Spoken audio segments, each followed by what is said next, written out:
Alright, back at it. I hope in the first video you guys got some knowledge from it. You were able to gain understanding. Well, with this one being said, this new video, I got to thinking, I thought about the word, the rock, and I've only heard that, basically from the Bible, but when I heard it in life form of something I can relate to, I only heard it twice, which was Alcatraz, the movie, prison in San Francisco, California, and Dwayne Johnson, I believe that's his name, The Rock, wrestler. And it got me thinking, so let's dive right into it. Let's get it. Deuteronomy 32:31. And like the first video, get your pen, your paper, start writing. I'll paraphrase the scriptures and do it best as I can that, you can go back and look at it and go from there.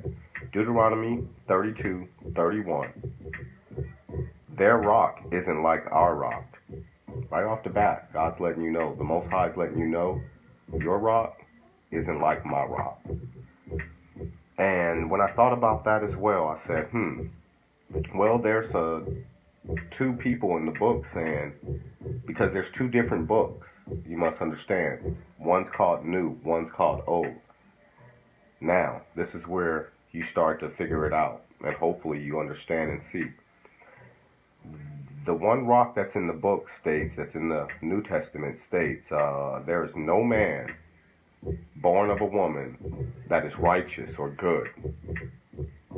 Think about that. Think about that one tough, because there is no man that is born from a woman that is righteous or good. Well, sorry, you were born from a woman, despite anything that's been said. On top of that, John the Baptist and all the rest of the people and every single person in the book from a woman. Now, let's go back to the Old Testament and let's keep in mind, in the Old Testament, Job, as soon as you start reading Job, it starts off blameless and upright. Maybe the rock didn't, in the New Testament, didn't read the Old Testament or didn't read none of it at all. So, Job was considered upright, blameless by God. Still got dealt. Horribly dealt. Compare yourself to that. We all know what's going down after that, right? Okay. So, Enoch also. Most High looked at him, had favor on him. Let's keep it pushing. So with that being said, let's go to Isaiah 44:8. Isaiah 44:8. You're my witnesses to all that I have done. You are my witness, you Israelites. I didn't say the Jehovah's Witnesses. I didn't say anyone else. I said you are my witnesses, the Israelites, to all that I have done. There is no other God or rock. I am the only one. The Most High says he's the only one. Next, Deuteronomy 14:15, and this is for all those who are still doing this.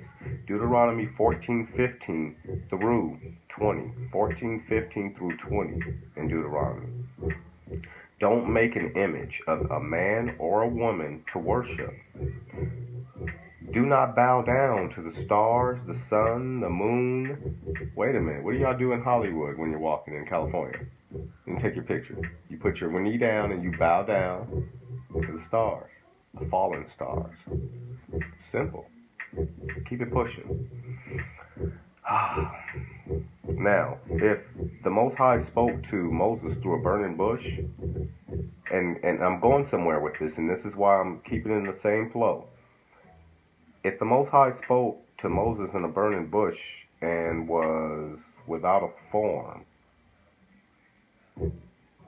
no images, get it? Easy, simple. There's plenty of images you guys are holding. Mary, image. JC, image. All of it, image. What do you call that? The Last Supper? Image. If I was a referee, I'll go technical foul. You guys are out of line. Here we go.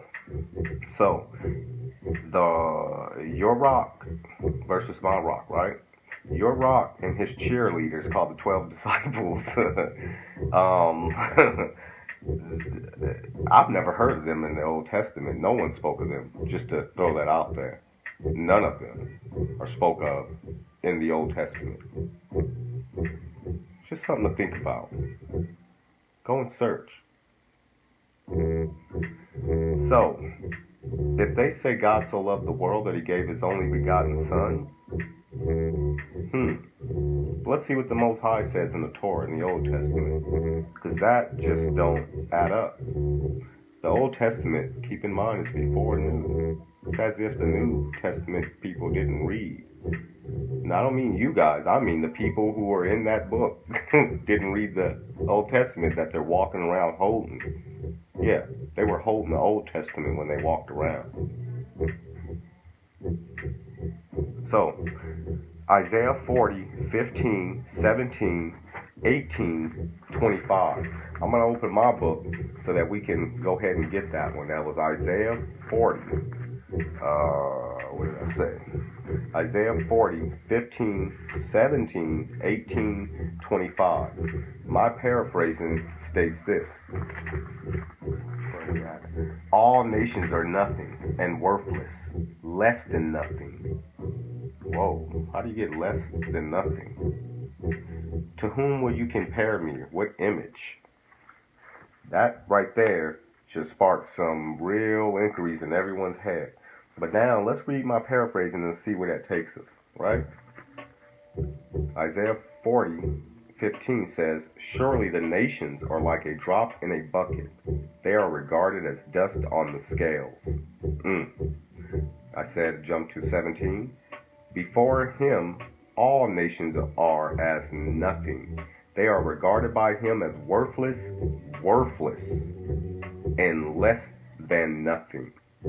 18. To whom then will you compare God? What image will you compare God to? Whoa.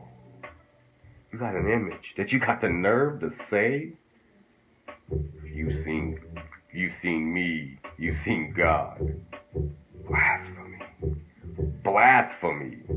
At its finest, right in your face. Jump down to 25. To whom will you compare me? Or who is my equal?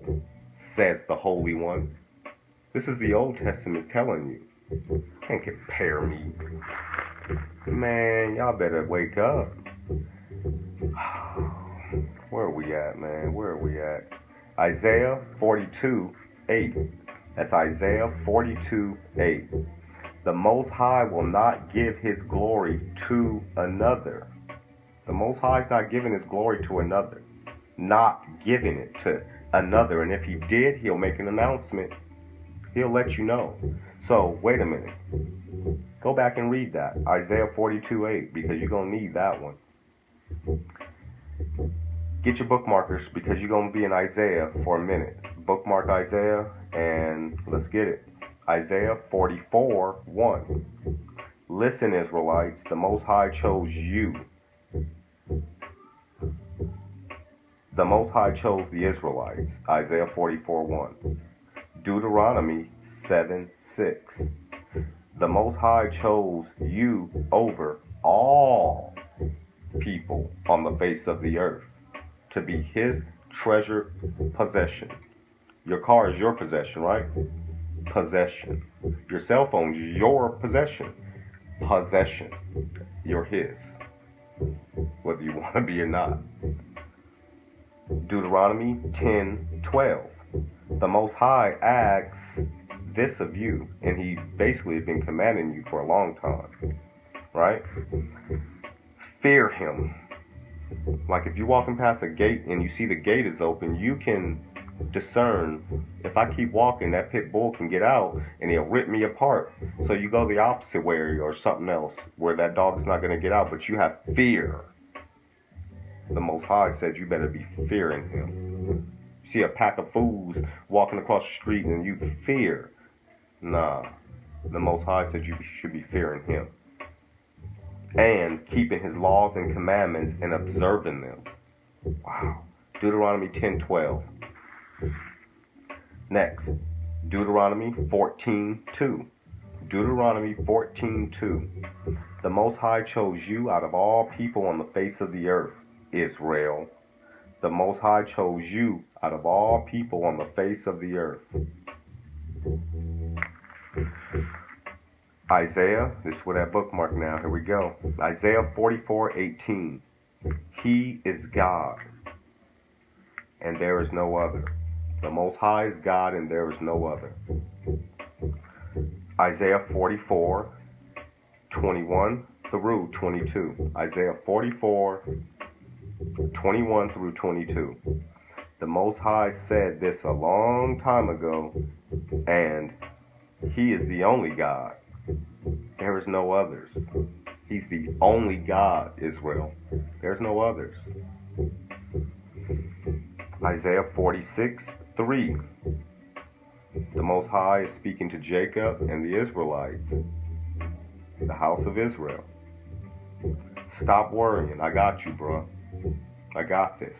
You don't need to worry. I've been doing this since you were young in your old age. And I'm the only one who can save you. There is no other. I'm the only one who can save you. Isaiah 46:5. Isaiah 46:5. Who will you compare me, or you will count me equal? Who can you compare me or count me equal? I'm repeating myself. This is how the Most High deal with you stubborn people. Even the dang ox and the donkey know who their master is and where they go sleep at. But Israel, you don't know. That's Isaiah 1. Back up everything you say with the scriptures. Isaiah 46:8 through 9. Listen, you rebellious children. Fix it in your darn mind. I am God and there is no other. I am the only one. There's none like me. I have repeated myself. I have repeated myself. God has repeated himself in these scriptures, yo. You guys need a Bible for dummies?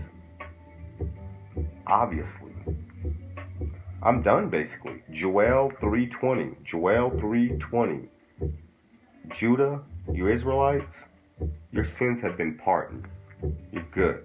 Like if you walk into a court, you got a ticket, judge look at you and go, oh, hey, Mr. or Mrs., your ticket is pardoned. Go on and get up out of here. God says your sins are pardoned. When does he change? When did he change? God doesn't change. You remember telling your kids that years ago and saying that same thing, oh, God don't change. God is good now and good forever. Yeah. Here's the bonus part. I'm done, basically. Here's the bonus part. Malachi 1:4. Wait, before I get that Malachi 1:4, let me seal this deal and end this. Ecclesiastes 12:13. Fear God, keep his laws, statutes, and commandments. He's bringing everything into judgment. Good, bad, doesn't matter. Judgment. If Job got judged and he did nothing, he was blameless and upright, and he got served. What you think you getting? Oh, you a Christian, so you saved and you good, because your rock said. My rock had been saying different in this book. So, what you think you getting if Job himself got dealt? I think we all getting it. I know I'm going to get it. There ain't no way around it. I patiently wait. There ain't no way around it. God has his own time. He does what he wants, how he wants, when he wants. So, back to my bonus thing. Malachi 1:4. Right? Now, if your rock says one thing and you Christians have one thing in mind, I have a question for you. And it goes this way. Malachi 1:4 states, Edom is forever in God's wrath. Esau is forever in God's wrath. The nation of Esau, the tribe of Esau, Jacob and Esau, Genesis 25:25, is forever in God's wrath. When did that change? That they're no longer. God doesn't change. God doesn't change. We know this. Come on now. Stop playing. Stop playing with the masses. Shout out to Magbound. You people are something else. So, You need to answer that question. And with that being said, shalom, I'm out.